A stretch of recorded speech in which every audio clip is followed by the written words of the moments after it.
மறுபிறப்பு உண்மையா இல்லை நம்ம கற்பனை தானா? இங்கிலாந்தில் நடந்த ஒரு சம்பவம் உலகையே ஆச்சரியப்படுத்தியது. பூலக் சகோதரிகளின் வழக்கு மறுபிறப்பின் சான்றாக கருதப்படும் ஒரு மர்மக்கதை.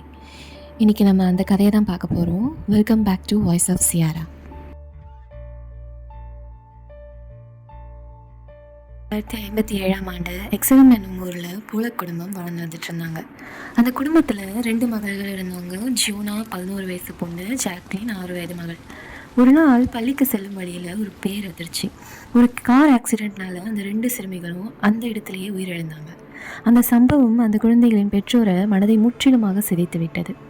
ஆனால் அதிசயம் என்னென்னா, அடுத்த வருஷம் 1958 ஃப்ளோரன்ஸ் பூலக் தம்பதியினர் ஒரு இரட்டை குழந்தைகளுக்கு பெற்றோரானாங்க. அதுவும் இரட்டை பெண் குழந்தைகள். ஒரு குழந்தையோட பேர் கில்லியன், இன்னொரு குழந்தையோட பேர் ஜெனிஃபர். சிறுமிகள் வளர வளர பெற்றோரை தினமும் ஆச்சரியத்திலேயே மூழ்கி அடித்தாங்க. ஜெனிஃபருக்கு ஜாக்லின் போன்றே பர்த் மார்க்குகளும் இருந்தது.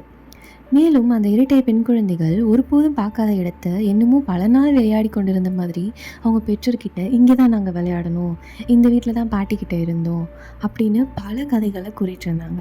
இதனால் இரட்டை பெண் குழந்தைகளில் ஒரு குழந்தை, அப்பா எனக்கு சோஃபி பொம்மை வேணும்ப்பான்னு கேட்குறா. ஆனால் அப்படிப்பட்ட பொம்மை இருக்குதுன்னே அந்த குழந்தைக்கு தெரியாது. இதுக்கு முன்னாடி அந்த பொம்மையை அதை பார்த்ததும் கிடையாது.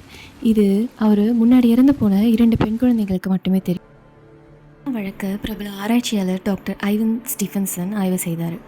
அவர் இந்த பூலக் சிஸ்டர்ஸ் கேஸை மறுபிறப்புக்கான சான்றாக உலகுக்கு அறிமுகப்படுத்தினார். இன்றும் கூட இது மறுபிறப்பின் வலுவான ஆதாரமா அல்லது சற்று பொருந்திய சம்பவமா? அந்த கேள்விக்கு யாருக்கும் இன்னும் விடை கிடைக்கல. உங்களுக்கு என்ன தோணுது? மறுபிறப்பு உண்மையா?